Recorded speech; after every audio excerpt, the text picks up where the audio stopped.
Recent work we've done at Meat and Livestock Australia with what was called the Meat and Livestock Australia Challenge has shown the great value of bringing what I call a mirror into your business that shines a light and reflects back to you the strengths and weaknesses, so helps you with the analysis and helps you make the decisions about how you improve the business. I think that is a massive opportunity in livestock that really needs to be realised. As Bruce Allworth has just said to me at morning tea, you ask a cropping farmer what his key performance indicators are and they can tell you per hectare straight away. You ask a livestock farmer and they talk about the per head stuff, and we really need to move beyond that and get a lot more professional.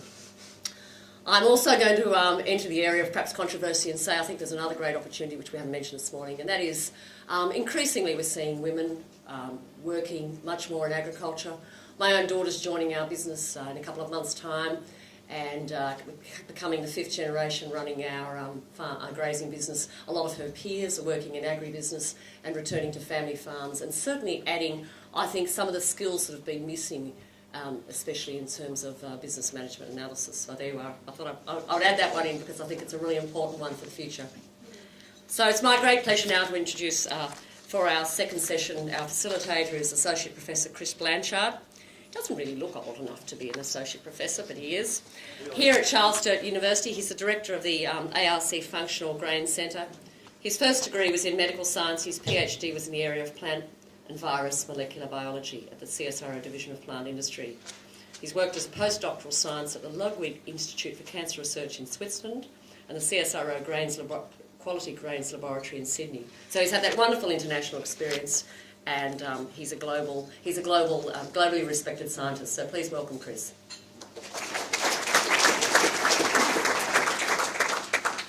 Thanks, Lucinda. Maybe I'm global. I don't know if I'm respected or not, but anyway, I've been around a little bit, which is good. So, thanks very much. And look, I reckon this is the most important session that we're going to have today because it's about value adding. And for me, I'm pretty passionate about value adding. So, sometimes we get a little bit obsessed with, production side of things, and that's really important.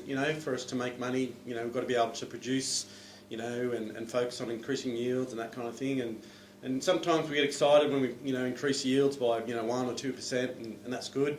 But, gee, I reckon there's some real opportunities if we can actually take what we get and maybe double the price of what we get through value adding. So for me, I reckon we should spend a little bit more time in doing that. So our speakers today are going to talk a bit about how they've thought a little bit differently and moved into that sort of value adding side of things.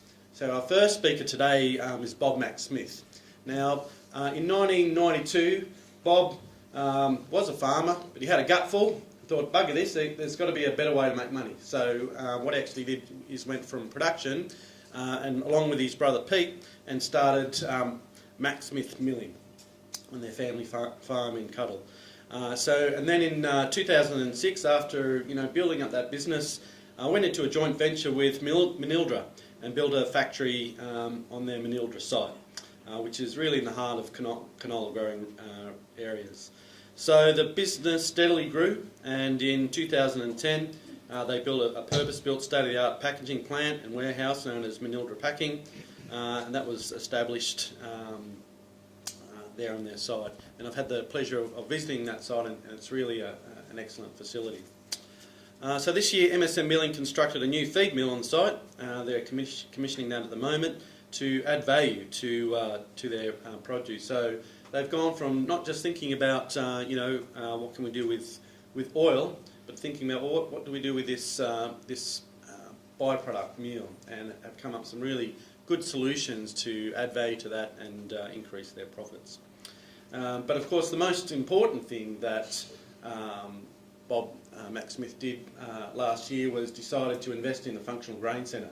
And he of course is one of our most important investors in the Functional Grain Centre, and we're going to be working with Bob and his company to continue to add value to his products. So I'd like to introduce you to Bob MacSmith.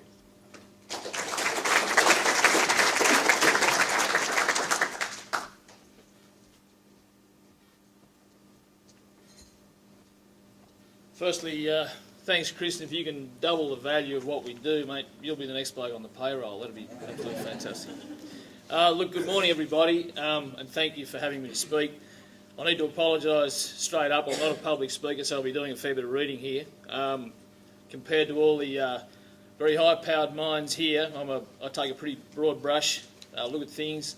Not a lot of detail when I'm talking about it, really. I think the key things that I want to talk about are themes, and I hope that sort of comes out in what I have to say. So basically,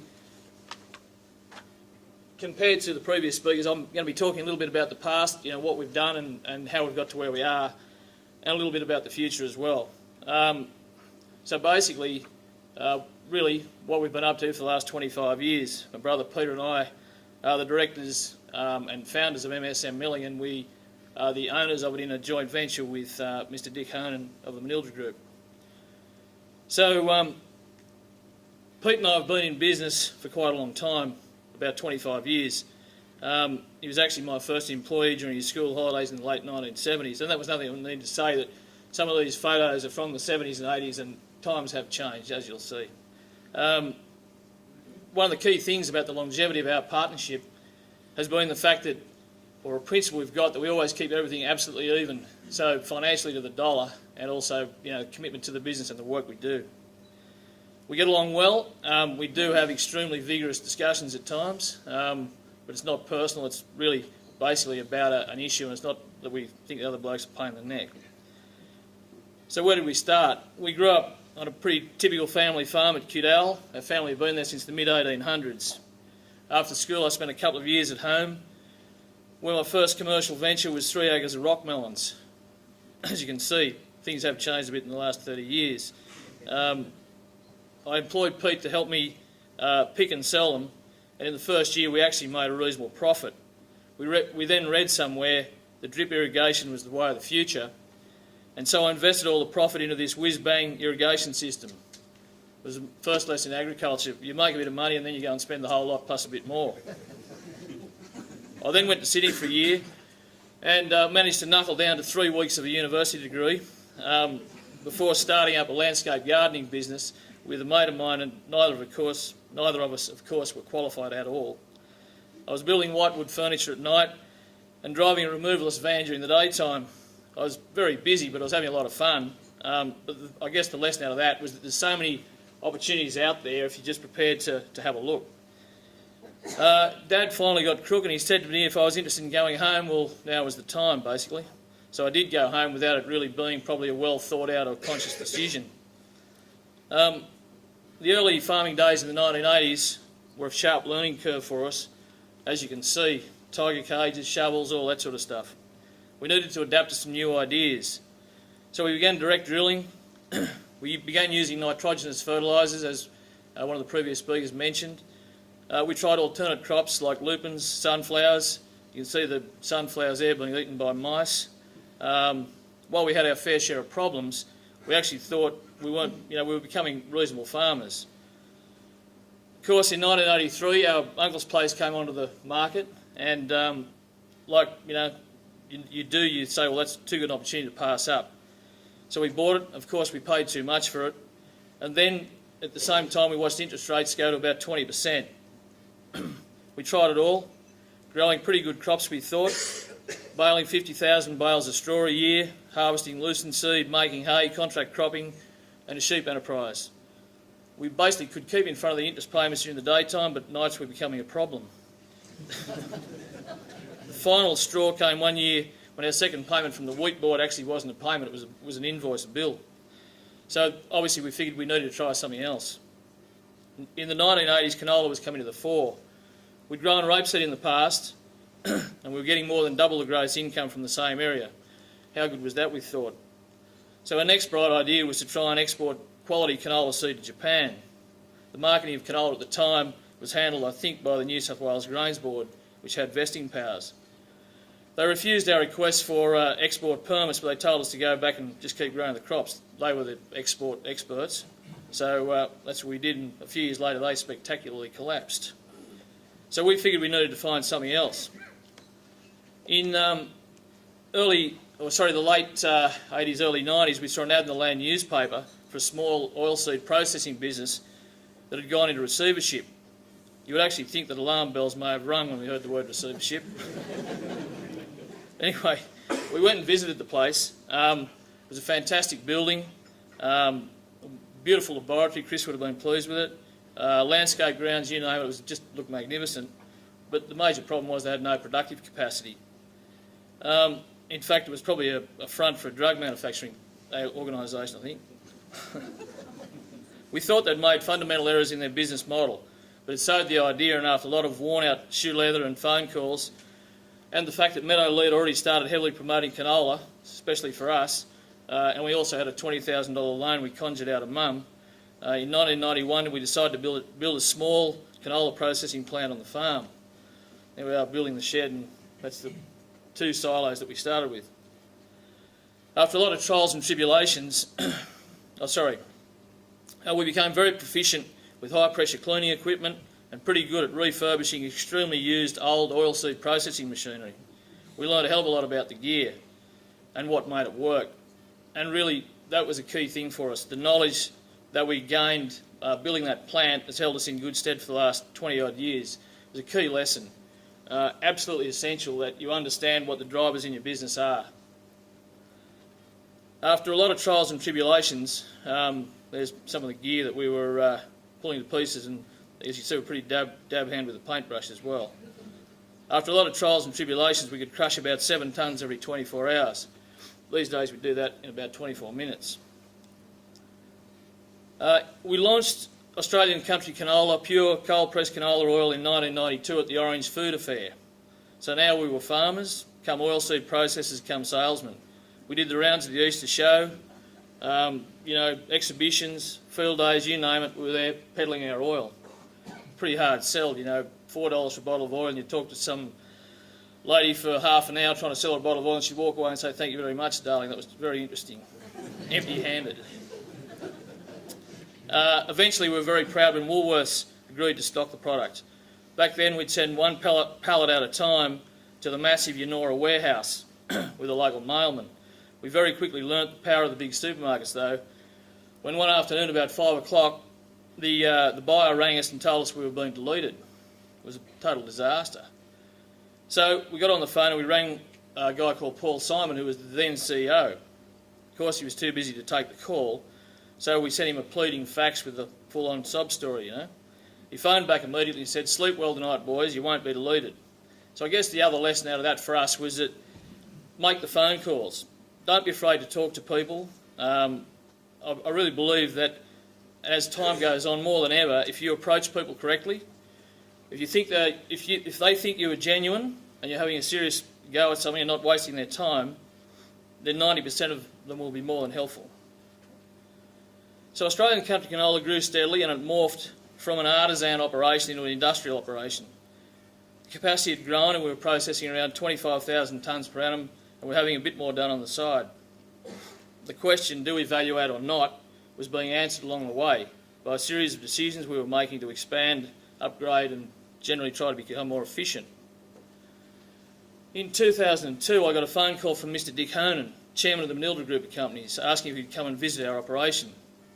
Something by that stage we were actually getting quite proud of, but what was in reality probably only a coffee grinder, especially by Dick's standards. There he is there beside one of his little plants. In 2005 we formed a joint venture, a 50-50 JV with Dick, which we called MSM, MacSmith Milling, and we began plans for a major expansion. In 2007 we established in 2007 we commissioned a new fully integrated oilseed crushing and packing operation, a refining operation at Manildra, and since then the business has continued to grow. In 2010 we established a highly automated oil packaging operation, and we've just completed a large capacity pelletising plant to further add value to our meal and other local products.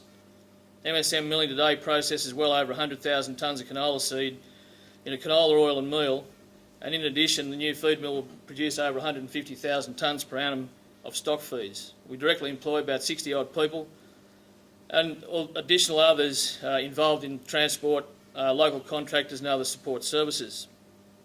Our oil is refined and packed on site for sale to a range of domestic and export customers. Locally our customers include Simplot, Ingham's, Baker's Delight, Birch and Waite and KFC, to name a few. We've been in the Chinese market, retail oil market, for the last 3 years in a strategic partnership, and this year we've also started exporting MSM branded oil into China. We supply meal and now pellets to intensive livestock industries out of the new feed mill, and as I said earlier, that's about 150,000 tonnes a year, and that'll principally be for the export market. So what are the positives of the journey been so far? And this is in no particular order.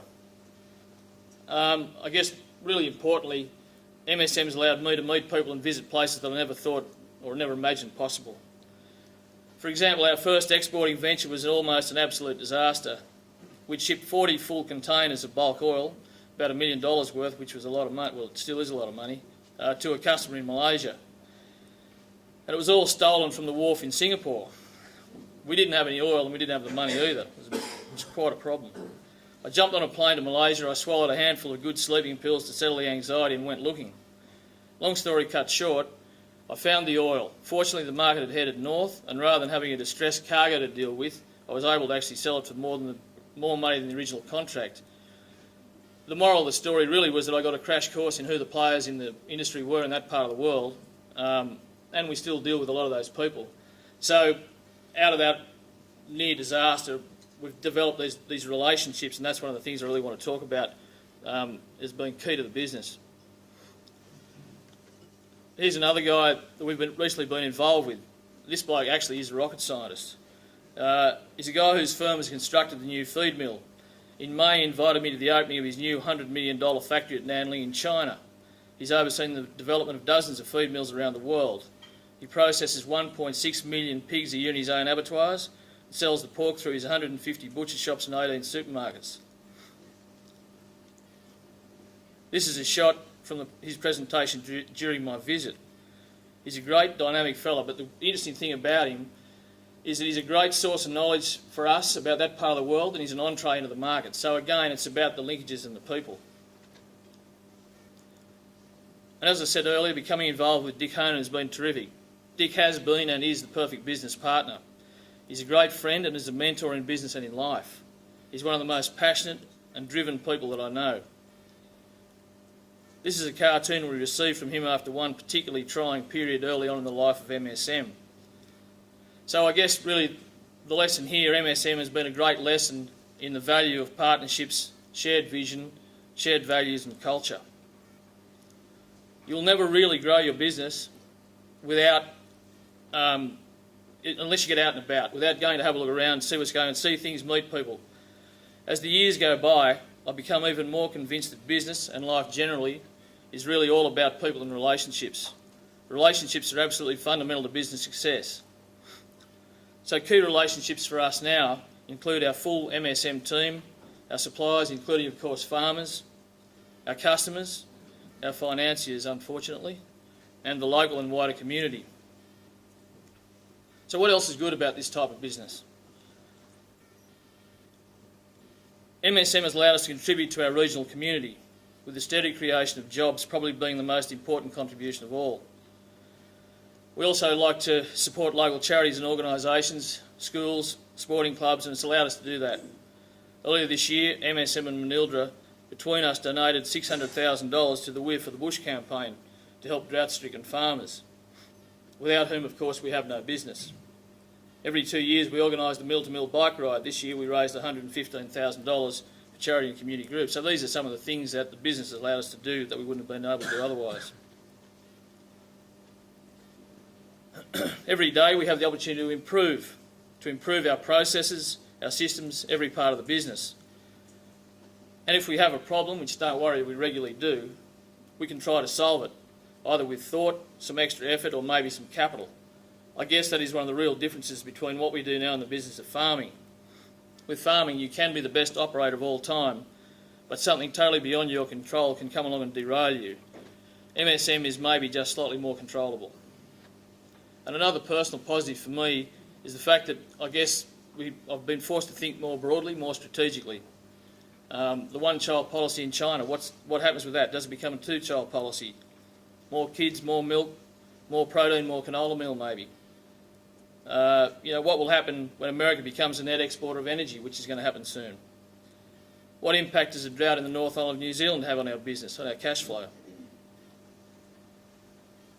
So in terms of the business challenges, and there are plenty, as we all know only too well, Australia is a high-cost place to do business, probably the highest in the world right now. High energy costs, high labour costs, high transport costs, and highly regulated. How do we attempt to negate these obstacles? Well, for example, by incorporating automation into our plants to make them more efficient, both from a labour and energy point of view. In Australia, we have access to skilled people to make some fantastic technology available and reliable. When it comes to CapEx, we believe it's critical to invest in great assets. We buy the best equipment and technology we can afford, and we work it very hard. Once you get over the usually very significant hurdle of the initial price, good design and good equipment usually rewards you with lower lifetime operating costs, which ultimately is what makes you competitive.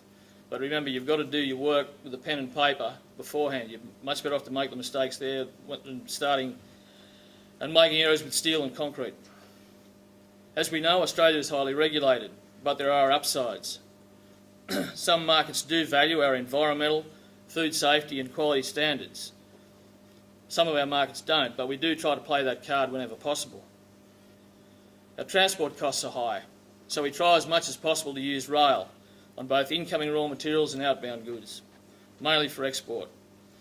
One of the key benefits of the pellet mill will be that we'll be able to maximise the use of our trains more effectively, load them up, drive down the fixed cost per tonne, and that actually helps every other tonne we move as well. Maintaining OH&S standards and procedures is sometimes regarded as a major financial impediment, but in my view it's imperative and non-negotiable. The personal and financial cost of injuries can be enormous. Accident prevention is far and away the least cost option. Your workers' compensation premiums will prove it to you. So think about the OH&S thing as actually being on your side, not a hurdle. Like agriculture generally, ours is a low margin, high turnover business. And as I said earlier, we need to make our assets work hard to make the numbers stack up. Growing a 168-hour-a-week operation from the ground up, by definition, takes plenty of time. It's a bit like being on a constant treadmill, actually. Interest and relationships can and do suffer, and it has regularly been a difficult balance between family and the business. Both Pete and I have been incredibly lucky that both of us had stable home lives. My wife, Nick, has basically had the full responsibility of our three boys for too long.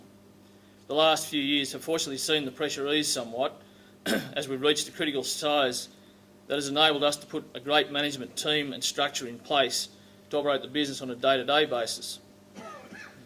But just don't underestimate the personal effort and time commitment required to get something like this established. Surrounding yourself with smart people certainly does work, and we try now to work on the business and not in it. It's probably easier said than done in a lot of respects. One other key thing I want to touch on is proper financial management and reporting, absolutely crucial. You need tight controls, as without them it's like flying a 747 without instruments. Our business and our revenue growth has grown more than 1,000-fold since our first year in 1992. So we do weekly reports. Every week starts and finishes at 6:30 a.m. on a Monday morning. We do a full physical and financial reconciliation. That's produced by the Wednesday.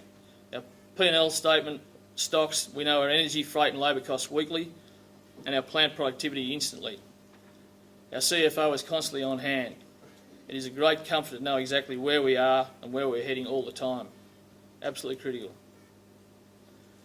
So in terms of future opportunities for MSM, definitely the higher lake, low Linolenic oil space and some other specialty oils as well. They tick the health and environmental box for many customers. Think KFC and others. And demand currently outstrips reliable supply. Farmers actually need to think about this. Long term, this segment needs to be supplied, and it will move the industry slightly away from being a straight out commodity play to a little bit more of a niche thing. Returns per hectare may be slightly lower. Hopefully that will improve over time, but on a small area, I think farmers need to think about it as an investment in the future. As has been said earlier this morning, the balance of economic power is moving from west to east, and we're very well placed to take advantage, obviously. So protein will be in increasingly short supply, and canola meal is a great quality protein source. That's why we've built the feed mill and why we're undertaking further research in conjunction with Chris and the organisation here in CSU to maximise what we can do with the canola meal. Aquaculture and dairy are two real growth opportunities for us, we believe.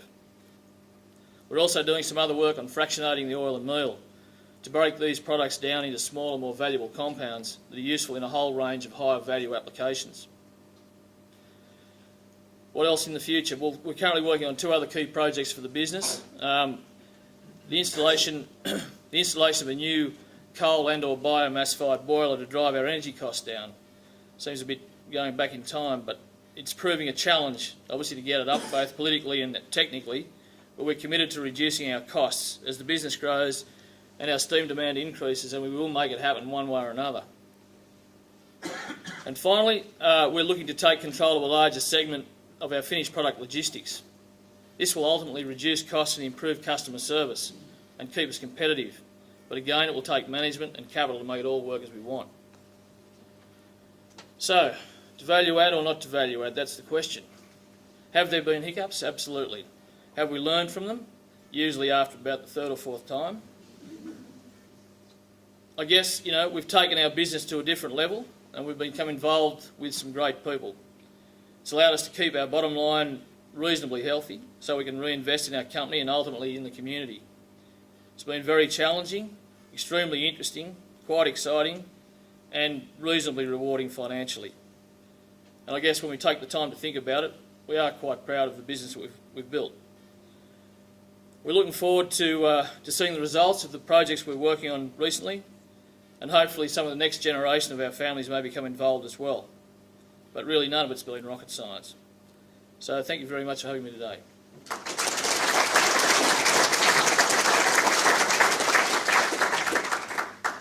Thanks, Bob. That's it.